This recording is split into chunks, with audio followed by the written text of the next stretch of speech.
It's terrific to be standing here in front of a bunch of people who care as much about business writing as I do. I've been a business writer for 35 years. I've written everything from software documentation to research reports, and of course, probably a couple million emails. And I think in those 35 years, a lot of people have been writing for a long time, but I've tried to be introspective. I have tried to get a clear idea of why people have problems in what they write, how they learn, what processes actually lead to things being better, and what's the effect when they don't do a good job. And when I left my job of 20 years as an analyst at Forrester Research and decided to go off on my own, it became clear to me that this was what I needed to talk about, how to write without bullshit. And by the way, yes, I know it's a bad word, but I actually define it, and you'll hear more about that in a minute. So to get started, I'd like to help you to understand where that revelation came from, and I'm actually going to go back and make an analogy to another similar revelation that happened at the beginning of the 20th century. This is Ernest Rutherford. Ernest Rutherford was a physicist, was born in New Zealand, and actually did his work in Canada, in the UK, and he was an expert on radioactivity. Now, what you need to understand is that at the time he was doing his work, the scientists knew there were such things as atoms, but nobody actually knew what was inside of an atom, what the structure was. And Rutherford figured out that by using his knowledge of radioactivity, he could actually get a peek into what was inside of atoms. So I'm going to take you into his mind now. We're going to take a look at his experiment. This is a diagram of his experiment. In the box there is uranium, and going through that tube, it's emitting alpha particles, very small particles. The yellow there, that's gold foil, 4/millionths of an inch thick. So they would fire the alpha particles at the gold foil, and based on what direction the alpha particles ended up after they hit the gold foil, they'd have an idea of what was happening inside those atoms. There's actually a zinc sulfide screen. Every time an alpha particle hits it, you get a little flash, so they were watching to see where the flashes were. And what Rutherford found astounded him, because 99.99% of the alpha particles went straight through the gold foil as if it wasn't there, and ended up right directly on the screen opposite that. But a very, very small number of them bounced off at severe angles, as you can see in the diagram here.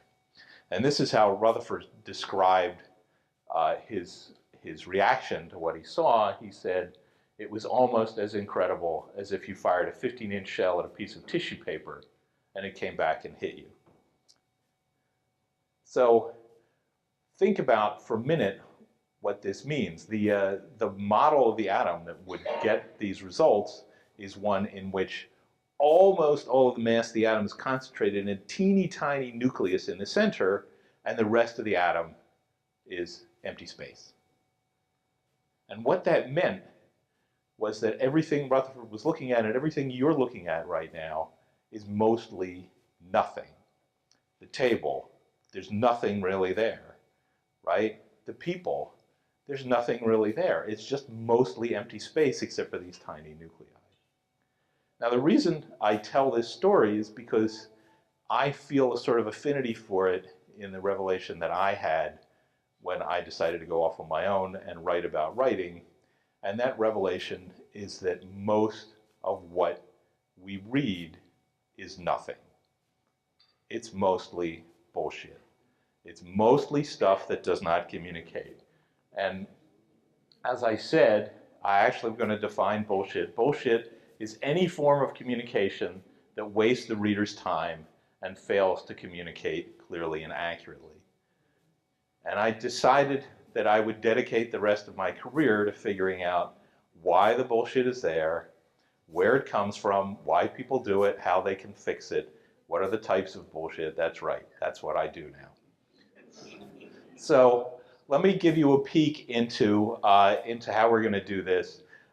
This presentation product, in case you haven't seen it before, is called Prezi, and it uses a model that lets you navigate around a sort of canvas. My canvas is this bookcase, which actually sits in my house. All the stuff you see on there is actually my stuff. And we're going to go look at this in 4 parts. I'm going to talk about the new world, how things are different now, why bullshit is even more of a problem for readers than it used to be. I'm going to talk about how to get to the point, which is one of the most difficult problems that people have in this world. I will talk about how to purge toxic prose, and I'll tell you the types of prose that are getting in the way of communicating. And finally, I'm going to talk about some new tools that people can use as they work in large organizations to do writing. So let me start with what's going on in this new world. So as I said, bullshit is any form of communication that wastes the reader's time and fails to communicate clearly and accurately. So why is this a problem now? Well, I'm going to ask you some questions here, and I've actually got some answers. And the first question I'm going to ask is, when you're reading a news article online, how long do you think the average person spends reading the average news article? 10 seconds? Somebody else? 30 seconds, a minute. Well, I actually talked to a company called Chartbeat.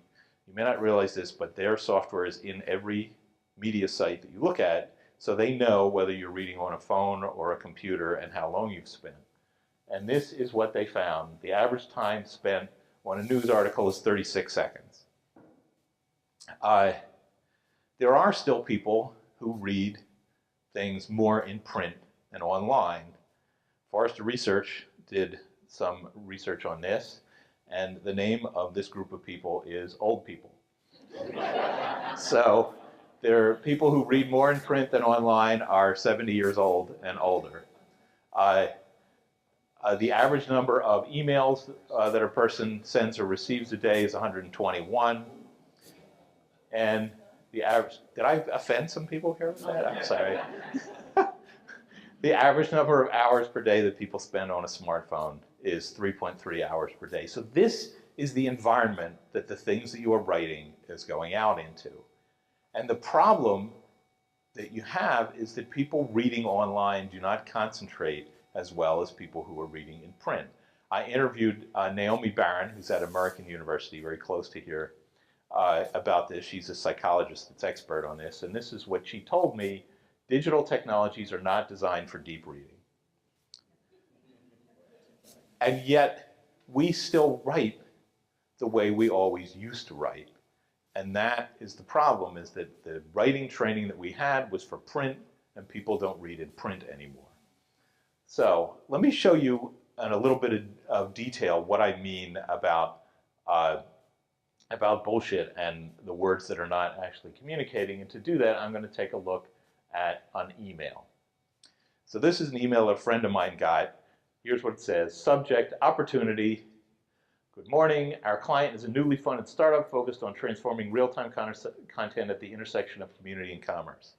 You all know what that means, right? Not really. They are assembling a high-level team. You know it's a high-level team because it has a capital T there. And are positioned to disrupt business models in the real-time video space with a fresh models, and line of thinking not yet seen in the sector. They are currently looking for a CTO to join the team. That's Chief Technology Officer.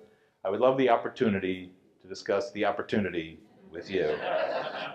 So if this was on a web page, it might rank in the SEO for opportunity because it's got opportunity in there 3 times. But let's pick this apart and figure out where is the meaning in this communication. So we'll start with subject opportunity. That doesn't actually mean anything, so I'm going to gray that out. Now, how about our client is a newly funded startup focused on transforming real. Okay, so that's mostly gibberish, but the fact that the client is a newly funded startup means something. The rest of it doesn't really communicate very much. They're assembling a high-level team positioned to disrupt business models. That's just standard garbage there. But they are in the real-time video space, so that's also useful information. So we're going to leave that up. and they're currently looking for a CTO. That's actually important to know what position they're hiring for. The rest of this stuff, good morning, I would love the opportunity to discuss the opportunity. That doesn't have any meaning either. So here is what's left.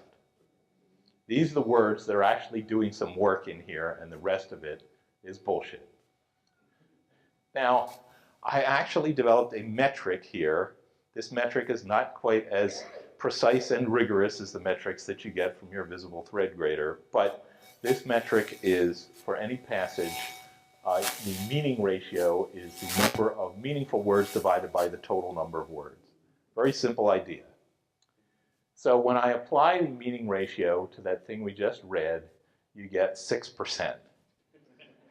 6% of the words in here are communicating, 94% of them are not doing anything. And of course, I don't just criticize. I have a lot of fun criticizing. If you read my blog, you'll see a lot of that. But I also help people. So how would you write this if you actually wanted it to be effective? Here's a much shorter, more effective email, starting with subject, video models are broken, want to fix them. Oh, now the subject line actually says something. If you're interested in that, you might read on. If you're not, well, then this isn't for you anyway. I'm working with a newly funded startup. They think real-time video is an opportunity, but the rest of the world is doing it wrong. They need a CTO. Interested, call me. Much shorter, much more to the point. You might actually respond, or if you're not interested, you won't, but at least we haven't wasted your time. So,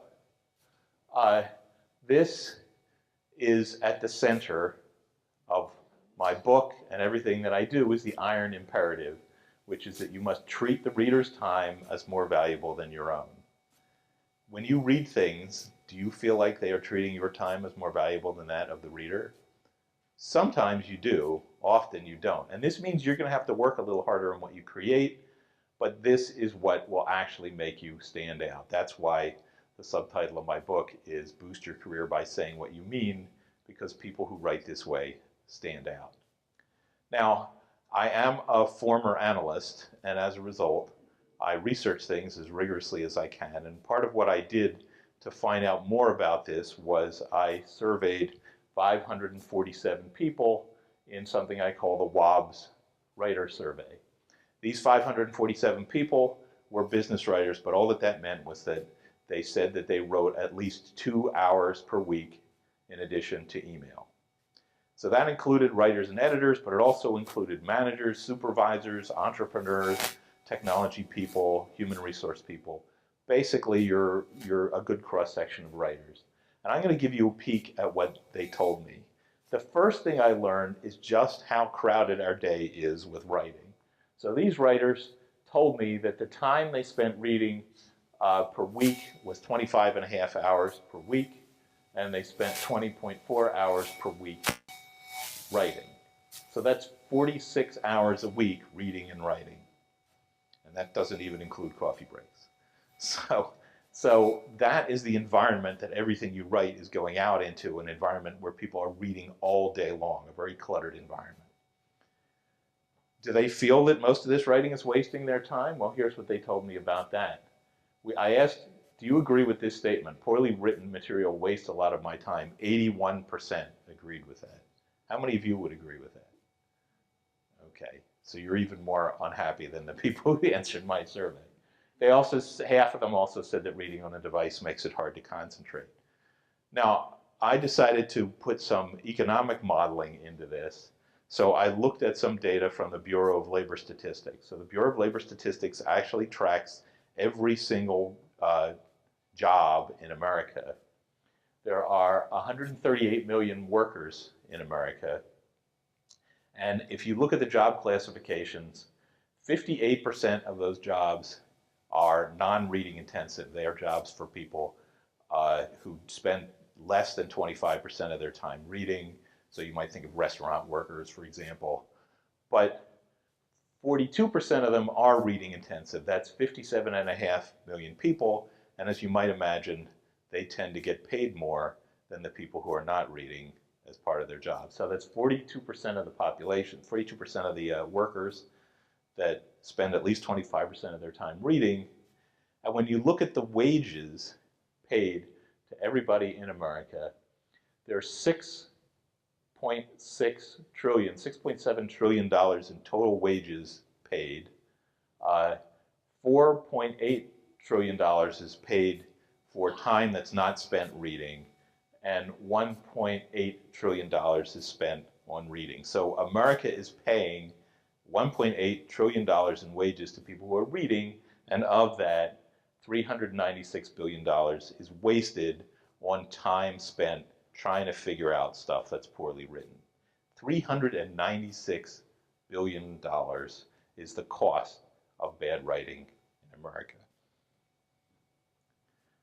So the other thing I found in this survey was who's responsible? And the answer is somebody other than you. So I asked this question. I said, on average, how effective is the material that you read? On a scale from 1 completely ineffective to 10 completely effective. For people said, well, the material I read, the average is 5.4 on a 10-point scale, which is pretty sad. But when I said, what about the material you write? Oh, that's a 6.9. So these people are like the children in Lake Wobegon. They're all above average. What this tells me is that everybody thinks that they are better than they actually are. Everybody's got a problem. Everybody needs to solve it. It's easy to say it's somebody else's problem, but we are all creating this problem. All right. The other thing I asked them was, what's actually getting in the way of of the material that you're reading? What is it that is the biggest problem? These are ranked from top to bottom, the top 6. If you want to see the entire survey, you can download that from my website at bernoff.com. So what are the biggest problems? Too long, poorly organized, unclear, too much jargon, not precise enough, not direct enough. But it's interesting that in each of these cases, when I ask them, is this a similar problem for what you write? Fewer people say it's a problem for what they write than for what they read. 45% of people still understand that what they write is too long, but I love this. 65% of people say that what they read is poorly organized, but only 16% that say that what they write is poorly organized. Who's writing all that poorly organized material? Somebody else.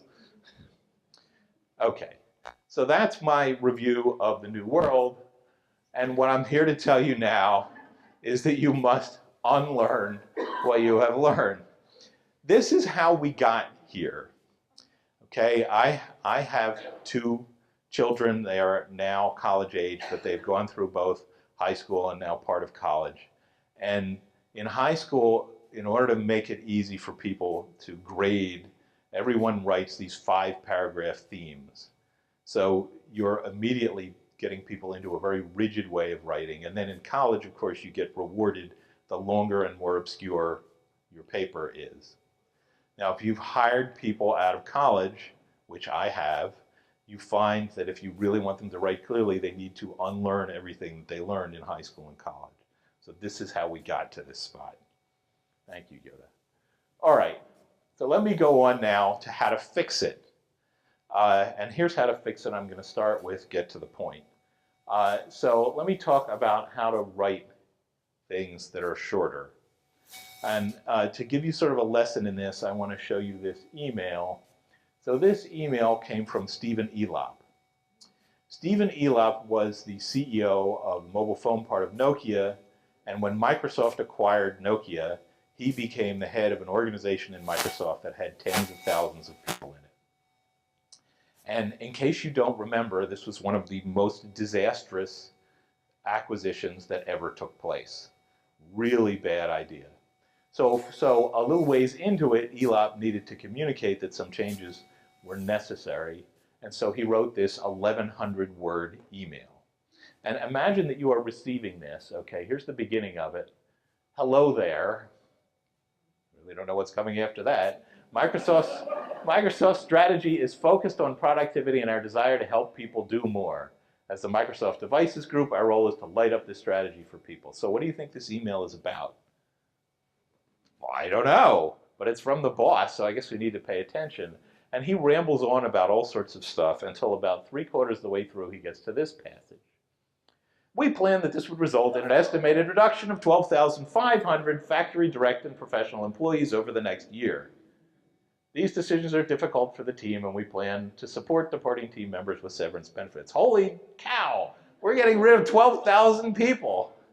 But take a look, okay? It's 3/4 the way into this long email.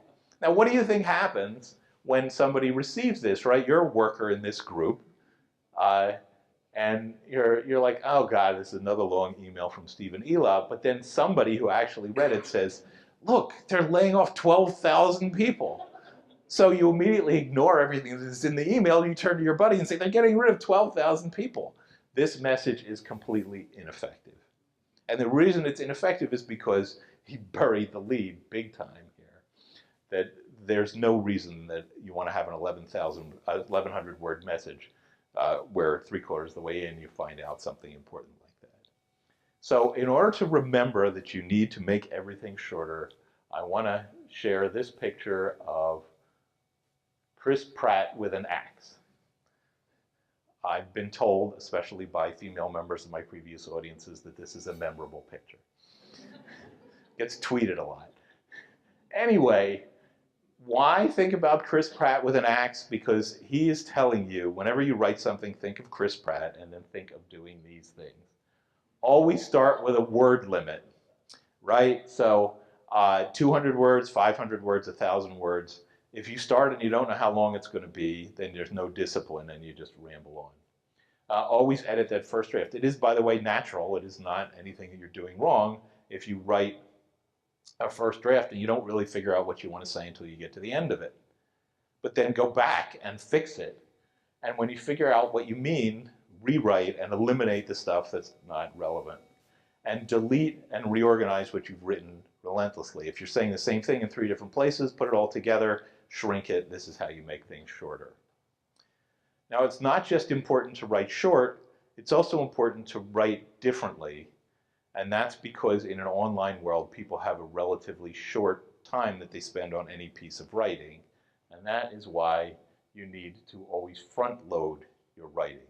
This is an idea that's certainly been around for a while. This is Barbara Minto, management thinker, very well-known author of The Pyramid Principle. And here's what she said: controlling the sequence in which you present ideas is the most important act necessary to clear writing. The clearest sequence is always to give the summarizing idea before you give the individual ideas being summarized. So this means, like a journalist, you need to write titles and leads for everything that you do. That you want the title, and then the first 2 sentences need to say what it's about. Even if there's an executive summary, so the executive summary should say what the whole document is about. And this is a difficult thing for people to internalize because they write deductively. So deductive writing is first this, and then this, and then this, and then this, and then as a result, important conclusion. To say, we don't, hi, just got here, important conclusion. And yet, that's what I'm going to tell you to do. If you do that, one of 2 things happen. Either the person reads the conclusion and says, oh, I'm not interested in that, and then you've saved them from reading the rest of the document. Or they say, that's amazing. How do you back that up? I don't know that I believe that. And then they read the rest of the document to find out. So, how do you do this? This is my picture to make you remember that you need to front load your documents. And here's what you need to do. One little trick you can do is cut the opening paragraphs until you can't do it anymore. So you write something, you go back, and you say, I'm going to delete the first paragraph. Have I lost anything? Surprisingly, often the answer is no. Great, you didn't need it. Now it's shorter. Now look at the new first paragraph. Do I need that? Cut that. Oh, I didn't need that either. Eventually, you'll come to a paragraph that when you delete it, you're like, oh, it doesn't make any sense anymore. That's the appropriate first paragraph. The opening has to be a summary, and this is another trick that helps here. So when you're writing, first you write the title, then you write the opener. Then you write the rest of it. When you're done, last thing you do is you go back and you rewrite the title and the opening sentences. Now you send it out for review. Draft comes back, you need to rewrite things, rewrite the title, rewrite the opener, rewrite everything else. Now go back and rewrite the title and the opener again. You have now spent twice as much time on those pieces as everything else, which is as it should be. All right. let's now look at how this can actually work. So as I said, I blog every weekday at Bernoff.com. By the way, if you go to Bernoff.com, you'll find out that that's not the real URL, but I don't want to offend anybody. Here's an example. This was a very popular post, continues to be. So this post is what I put up after Tim Cook was saying that, okay, we can't actually crack the iPhone that belonged to that terrorist in San Bernardino. That's not the right thing for us to do. Now, that's a very controversial thing to say, but he wrote about 2 pages on his website. It was a very clear description of why, and this is a technical issue that they were getting huge criticism for. So I wrote a blog post about how he had done that well, and here is the opening. First of all, my title, Apple's Tim Cook shows how to communicate in a crisis. Everybody knows what I'm talking about here. And then my description. Apple's in a bind. The FBI wants them to crack the encryption on a San Bernardino terrorist iPhone. Apple believes that's a dangerous precedent. Apple CEO Tim Cook's open letter is breathtakingly simple and clear. Learn from it. If you don't care, fine. You don't have to read the rest of it. But this tells you exactly what it is. Now, I haven't proven this yet, but I've gotten you interested enough that you say, okay, I have to read the rest of this if I'm interested in this. And as you can see, it got shared 564 times on LinkedIn. Okay. Last thing in this section is that paragraphs suck. Now, I don't want you to misinterpret this. This doesn't mean I want you to write one long piece of prose without any paragraph breaks. What I'm trying to tell you is that in this world, we need to provide people with signposts to get them through what we're writing in an online world. So what are signposts? Headings, subheading, bullets, quotes, links. Even in emails, you can do stuff like this, and graphics. So here's an example. This is an infographic that I did. Why is there so much bullshit? You can see it's got subheads. It's got statistics in there. It's got a relatively small number of words. Now, I'm not saying that this is the right way to write everything, but it's an example of how you can use these elements to make it easy to scan things and understand them in a way that a long line of paragraphs doesn't. Because to the reader, a series of paragraphs is like a brick wall. They look like cinder blocks in a wall, and you can't really get into it and figure out what's going on there. Okay, so let me go on to the second part, which is about toxic prose. And this problem's been around for a while. These are 2 guys who you may have heard of. William Zinsser was a famous writing teacher and author. And he wrote in the 70s, "We are a society strangling in unnecessary words, circular constructions, pompous frills, and meaningless jargon." Of course, in the 40 years since then, we still are, right? And here's Harry Frankfurt, a philosopher who wrote in the 80s, "One of the most salient features of our culture is that there is so much bullshit." Luckily, the most recent presidential election proves that that isn't true anymore. Actually, yes, it is. So these problems have been around for a while. So I'm trying to sensitize people to 3 specific kinds of writing that read as bullshit. And the first one is passive voice, which conveniently you're all customers of a company that can find for you. But I want to talk about why passive voice happens and why it's a problem. And to do that, I'm going to look at some passages that come from a report that people at the University of Massachusetts did when Boston was the city chosen to produce the 2024 Olympics. Now, I'm from Boston, and people were a little skeptical of this idea of the Olympics, and in the end, the polls were such that they ended up giving up on it. So you had a resistant population, but here's what this report said. Here's one example. These issues regarding to the Olympics will need to be closely monitored in order to ensure that the public sector is protected from extensive financial commitments. Very typical of this kind of academic writing, but I'm going to ask you the question now. Who's going to monitor these things? I don't know. It's sort of troubling that we don't know. And who's going to protect us from the extensive financial commitments? Here's some more that's in here. Another reason that they use passive voice is to evade not explaining who's responsible for statements they make. So the operations expenditures for the Boston 2024 Olympics are estimated to create or support nearly 34,000 direct jobs during the year of the Olympics. Who is estimating? The people who wrote the report are estimating, but they're not willing to take responsibility for it. And I love this one. After the Olympics, the Olympic Stadium site and Olympic Boulevard could be developed into 7 million square feet of mixed-use residential and commercial space. Who's going to develop it? Well, Donald Trump is busy doing something else right now. So again, this is, some real estate developer will have to step up. And this report is full of this stuff, and the result is that when you read it, you have this uneasy feeling that things are happening and you don't know who's supposed to do what. That's the problem with passive voice, is the uneasy feeling you create in the reader that you don't know who's supposed to do what. So, how do you fix this? Well, first of all, how do you identify it? It includes a form of the verb to be. The subject of the sentence is not the actor. The actor is mysterious, and you can add by zombies after the verb.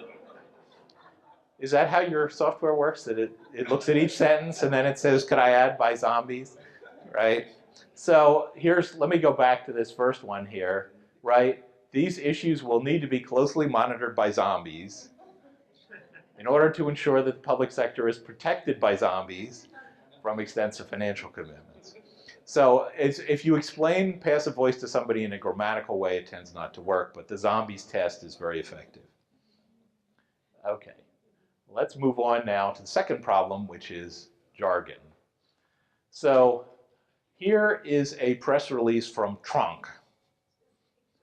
Trunk used to be the Tribune Publishing Company, but they changed their name. And when they changed their name, they got this whole new persona, and here's what they said.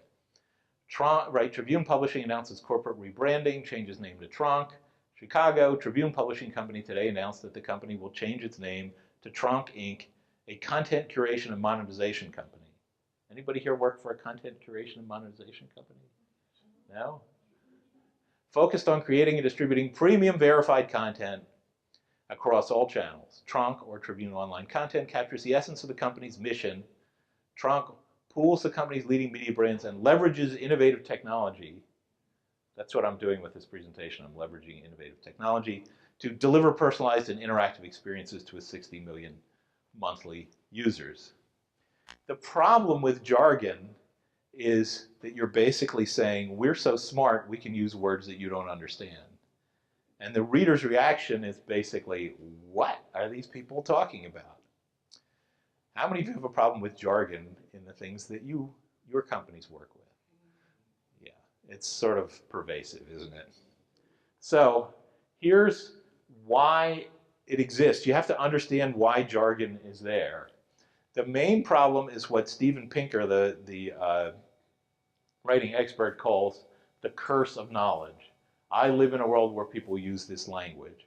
So if you're used to talking about monetizing online content, and everyone you talk to talks that way, then you put that in what you write. The problem is that you've basically divided the world into insiders and outsiders. The insiders understand the language, the outsiders are like, what's that person talking about? And so you need to expand your idea of who you're writing for, which means less jargon, even though you're used to using those words. I want to be precise and efficient. Certain jargon words are more efficient, take up less space to explain the same thing. I want to use the language of my field. I want to impress people. That's the worst, because you don't impress people, you actually just confuse them. So here's how to fix it. The first step is to visualize your audience clearly. This is a very simple thing you can do. I actually stole it from the fiction writing community.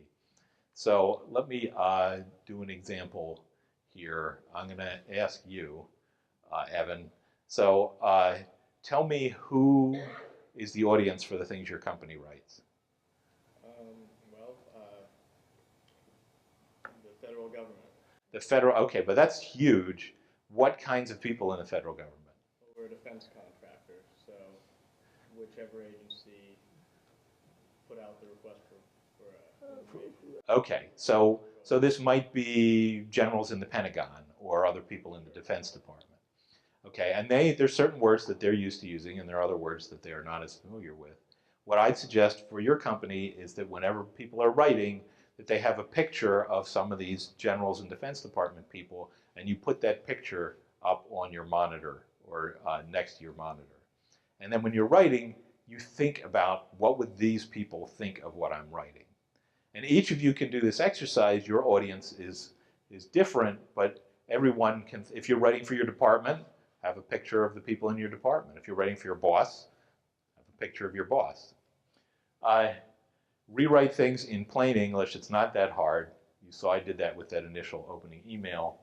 And it is permissible to use jargon only when the whole audience understands. Yes, if you're talking to biology people, you need to say DNA. They know what it is. Or sometimes when there's a legal requirement. Other than that, it's generally not necessary. If there's a word that makes things much more efficient, define it up front and use it throughout. Okay.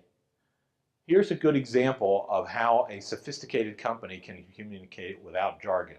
Nobody would tell you that Google is an unsophisticated company. There's some incredible stuff going on inside of there, but here's their description of what they do. Google's mission is to organize the world's information and make it universally accessible and useful. Anybody can understand that. And they know that when they are communicating what they do, they don't want to use the same level of jargon as you would if you're only speaking with technical people. All right, let's go on to the third element of toxic prose, which is weasel words. So weasel words, what is a weasel word? It is an adverb, adjective, noun, or verb that indicates quantity or intensity but lacks precision. So it's easiest to see this with examples. These are words like very, deeply, frequently, often, rarely. You either use them to intensify what you're saying. I'm deeply committed to helping you folks today. I'm not just committed, I'm deeply committed. By the way, whenever you hear the word deeply, you know that what follows it is bullshit. So, okay. And there are also words that you use to make exceptions, right? You say, you know, we do a good job at this company, except for the rarely we have times that we don't. Right? You're temporizing, you're making exceptions, so you don't have to say direct statement. Also, adjectives: most, many, huge, strong, few, and even a few nouns like billions and preponderance that are ill-defined, and even a verb or two like tends to. Yes, you have a question. I've got to ask. On the description of you, it says best-selling author. Relative to what? Well, that actually, no, that is a well-defined term. There are bestseller lists, like the New York Times bestseller list. In my case, it was a list in Business Week. And if you're on one of those lists, you're a best-selling author. And if you're not, you're not. Okay? I love these people who say, oh, I was #1 in a category on Amazon. That means that in 1 week, they were the top book in something 6 levels down. Okay, sorry, that doesn't qualify you as a best-selling author.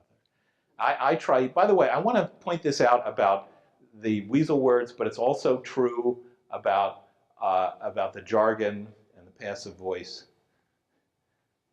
My objective is not to get you to eliminate all of these things. It's very difficult to write without words like very or most.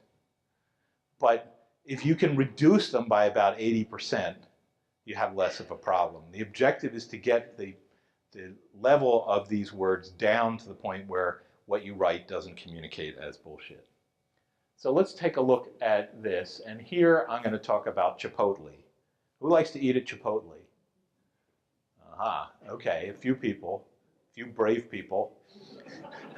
As you may remember, Chipotle had a little problem with food poisoning. But unlike Apple, when they decided to explain what they were doing about this problem, they used a lot of these weasel words. So here is from their website. In the wake of recent food safety-related incidents at a number of Chipotle restaurants, we have taken aggressive actions to implement pioneering food safety practices. So the key thing about weasel words is that if you remove them, it doesn't make any difference. So what's the difference between aggressive actions and regular actions? What is the difference between pioneering food safety practices and normal food safety practices? And this whole thing is full of this: as safe as possible, preeminent food safety testing and consulting company, key components, updated program, comprehensive. The people put these words in because they think it makes things stronger, but it makes them weaker, because when you read something like this, something in the back of your head, every time you see one of these words, it's like, oh, it's bullshit. Okay. Now, if you put all of these things together, you can destroy a piece of prose. And here I'm going to actually show you a statement from Inovalon. Inovalon is a technology company.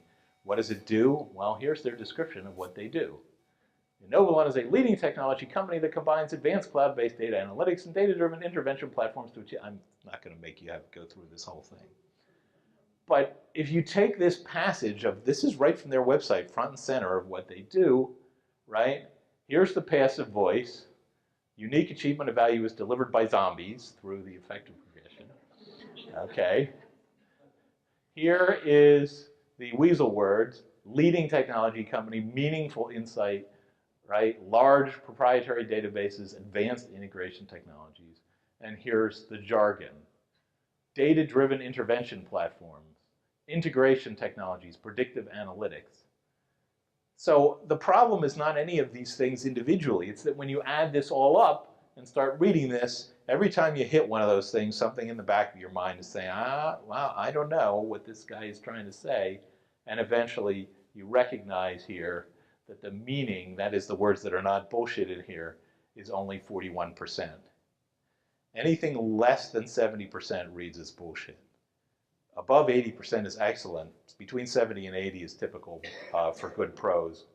41% is terrible. And again, you can fix this. So here's what they should have written. Inovalon has more insight into health data than anyone else. Does that make sense? You know what they're trying to say? We analyze that data and apply the knowledge to help you improve care options, reduce costs, and improve compliance. We help hospitals, doctors, insurance payers, and patients. We identify gaps in care quality and data integrity and apply our unique capabilities to resolving them. Now, I want to point something out here. You, right? We. By writing directly from we to you, it suddenly becomes more direct and easy to understand. And it's much harder to write in that sort of stilted language if you're writing directly from we to you. All right. So last piece here. Yeah, question. Okay, so I appreciate getting rid of jargon, and yet there are market differentiating clues in that example you just gave me that help me understand the product that they're offering. So cloud, for okay, example, yeah, big data. Okay. Those are key words that if you totally take out, I'm not seeing a difference between an Amazon platform and a Microsoft platform. Excellent. Okay, so this is a very good point, right? So if you remove all of this, then you end up with a statement that's basically, hey, we do really good things in the healthcare industry, right? But the question is, how much of that can you get away with? If cloud-based is crucial to an Inovalon statement of value, then cloud-based ought to stay in there, because as you say, that communicates from them to their customers, hey, we're a special thing, we do things the right way. It is the pileup of all of that crap that is the problem. So every one of those, this is what I say about passive voice, it's what I say about jargon, it's what I say about weasel words. Every time you use one of these, you need to ask, do I need to have this in here? And if the answer is yes, great, at least you've considered it. If the answer is no, get rid of it because it's getting in the way. Make sense? Okay. So a few last things here, new tools that you can use to succeed in this world. One thing I developed is this. I was actually talking to one of you folks about this a little while ago. It's a method that everybody should do before they go to write something. It's called ROAM, that's the acronym. So you start with readers, who is the audience? This is a question that almost everybody understands, but you gotta start with that. The second thing is the objective, how we change the reader. Here's a broad statement that I want you to think about. The only purpose of business writing is to create a change in the reader. So the objective here, you want to ask, what change are you making in the reader? If my writing is a request for proposal, then the change I want to create in the reader is that they understand how I can solve their problem with this proposal. Maybe your objective is that they know how to fix the oil in their car. But always you're making a change in the reader. Interestingly, the other thing you want to ask is action. What do you want the reader to do? And these are not necessarily the same thing. So if you're writing a proposal, the objective is to get them to understand what you do. The action you want them to do is to actually work with your company. I'm sure there's some intermediate steps there that I've left out, but you want them to call you, or you want them to ask for more information. You want them to take some action here. In the case of content marketing, the objective is to educate people, and the action you want them to take is to believe your company is a good company and to work with you. The other thing that people tend to leave out, this last thing, is impression, right? What will the reader think of you? And so every time you read something that somebody wrote, you have an impression of the person who wrote it. And I talked to a bunch of public relations people recently. All these press releases that they send out that are so terrible, in addition to not accomplishing their objectives, they create the impression that the person who sent them out is a pest. And you have to deal with that. So think again of how the things you write are going to affect what people think of you. And that's Rome, because if I use the I for impression, it would spell Roy, and that's hard to remember. Okay, the other thing I want to talk about is outlines. This is the type of outline that we all learned to write. This is the outline for my book, right? Part 1, writing without bullshit. Got chapter heads, I got section heads. Is this any good? Is this book any good? There's no way to know. It's just a bunch of telegraphic stuff that's not detailed. In fact, when you're writing an outline, before writing something, you want to put content in here. So, like here's chapter 1, the tide of bullshit is rising. Your inbox is full of, that's actually how it starts. And then I say it's a cri occur to tap into the reader's outrage. Promise that if you read the book and learn to write boldly, you will stand out. I will give you the courage to say what you mean. This is a mixture of actual stuff that went into the book and stuff that I was thinking about putting into the book. The point is, if you do an outline like this, it's much harder to create than just a list of heads, but it also communicates a lot more. And if you're working with an editor, they can look at an outline like this and say, oh, all right, you're on the right track, or oh, you're missing something, or these things are in the wrong order. This is more like a treatment for an entertainment program. But if you're working on something and you haven't written it yet, this is the way to communicate what you're working on, the fat outline, as opposed to the traditional outline, which is useless. Okay, last thing has to do with managing reviews. When I did that survey, one of the main things that I discovered was that people have a real problem with reviews. So this 37%, this is the number of people who agree that our process for collecting and combining feedback works well. Do the processes at your companies for collecting and combining feedback on documents work well? Yes, it tends to be a problem. And this is the solution to this problem. Line up editors and clarify roles. Okay, Sarah, your job is to review this for technical accuracy. Fred, you're my language person. Tell me where the language is wrong. Joe, you're the legal guy. Make sure I haven't made any legal mistakes. And it's important to clarify the roles, because otherwise Joe in legal tells you how to rewrite things. And don't rewrite things the way the lawyers tell you to do it. It does not tend to improve clarity. Any lawyers in the room that I've insulted? Lawyers are important. You have to address, this is the other thing down here. Don't lose the soul of your writing. Your job as a writer is not to make the changes that people request. It is to understand why they have requested changes, what their problem is, and then solve the problem. That's what I mean by don't lose the soul of your writing. Manage feedback with tools and deadlines. Everybody should get it back at the same time. Reveal your weaknesses. Hey, I'm concerned about this draft that it's too long. Can you tell me where to cut? I'm not sure the central idea is expressed as well as it could be. Please give me an idea of how I could do better with that. If somebody's a problem, talk to them. And if you need to say, oh, I can't make that change, tell somebody why. Now, this all sounds good, but in order to really do this, you need to change the culture of your organization. And if your organization doesn't have a good culture for reviewing things, you're going to have problems. But that $396 billion in waste, a lot of it comes from the waste associated with these review processes. All right, so let me sum up here. I said that you need to treat the reader's time as more valuable than your own. That's the iron imperative. I said everybody reads on a screen now. I said that you want to front load your writing. Remember that paragraphs suck. Purge the toxic prose, that's the jargon, weasel words, and passive voice. And manage your time and reviewers. So I hope this has been helpful to you. The book has more on that, and thank you very much. So how am I doing on time here? Do we have time for some questions? Okay, I'd love to take questions if you have some. All right, let's start over here. I'm curious, when you rewrote the Babylon or whatever. Yes. I liked it. What I had trouble with is that sentences all started with we. We did this. We did this, we did Yeah. this. I'm wondering, it looked fine there, but how long can that go on? How can you break it up? Have you ever met somebody who starts every sentence with I? Yes, it gets to be a little bit tedious. I was making a point there.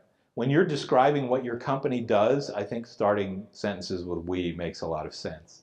But in most contexts, you want to keep that under control. Still, the idea of putting we and you in there, thinking about you typically being the customer or the reader, we being the writer or the writer's organization, it gets people into a mindset of being more direct. And I'd even be more extreme. I'd say rewrite everything that you can that way, then go back and fix the repetition of we problem. That's much easier than writing indirectly to avoid I and we and ending up with something that sort of floats in this abstract space is very difficult to understand. By the way, we were all trained in college not to use I and we in the things that we wrote. And that's because college students tend to write that way normally, and it just sounds like sort of they haven't done their homework. They need to actually do research. But in the real world, we're business people interacting with other business people, and it's okay to use these words. I absolve you from what your college English composition teacher told you. All right, another question over here. Maybe actually it's a request. Could we have a dictionary called the weasel words? So we can just You know, Fergal and I have actually spoken about this. I wish my metrics were as rigorous as the VisibleThread metrics. And I think there might be a way to do this. And much like the passive voice question, the objective is not to get rid of every weasel word. The objective is to make people aware of them so that they can say, oh, I need to reduce these. Yes, I have to say very here, I'm going to leave it in. So yeah, I'd love to work further with the company to make that possible. There's nothing I'd love more than to be able to actually score that. I'll just say one other thing. I invented another metric called the weasel density, which is the percentage of weasel words in a passage. And if the weasel density is above 3%, then it starts to read as sort of self-involved bullshit. And I looked at the statement that Marissa Mayer made when she sold her company Yahoo to Verizon. And it's just full of the weasel density so high, you just read it and you're like, you're just making this crap up, aren't you? All right, there's another question there in the back. Yeah. One thing that I was interested in terms of knowing your audience. So the first example you showed of the email where you Yeah. short. If I get an email like that, I think it's a spam email. There's no personalization of it. Mm-hmm. From someone I don't know, right? Right. Introduce my company, we can really help you.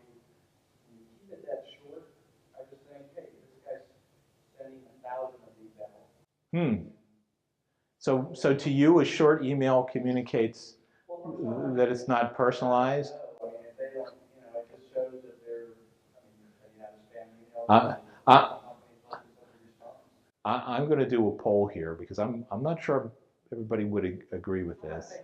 Yeah, okay, all right. So we may have a difference of opinion here. In my opinion, shorter is always better, especially in emails, just because my email inbox is full of long stuff that I don't read. So I hear what you're saying. I don't necessarily agree with it. All right, go ahead. I'm a writer-editor for my company, Uh-huh. and I do more probably editing than writing. Do you have a book like this for editors? I have a chapter in there for editors. I'm gonna need a whole book. Okay. Maybe we can collaborate. I edit a lot, and in fact, it's my favorite thing to do. I just edited a book on virtual reality and augmented reality, and the reason I love editing is because it's other people's ideas, and my job is not to fix what they wrote. My job is to help them to understand how they can communicate those ideas better. And it's funny, I talk to these people called writing coaches. They write, and then the writing coach says, no, do it this way, do it that way. And the job of a writing coach is to make sure you always need the writing coach. The job of the editor is to say, look, here are some things that could be better. Here's why this is a problem. Here's a better way to fix it. And then the person who is writing learns from that.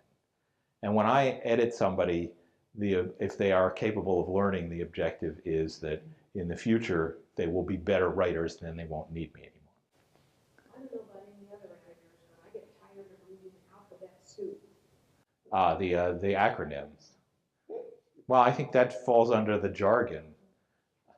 I was a very pointed editor. So my job at Forrester Research, the end of my 20 years there, was Senior Vice President Idea Development.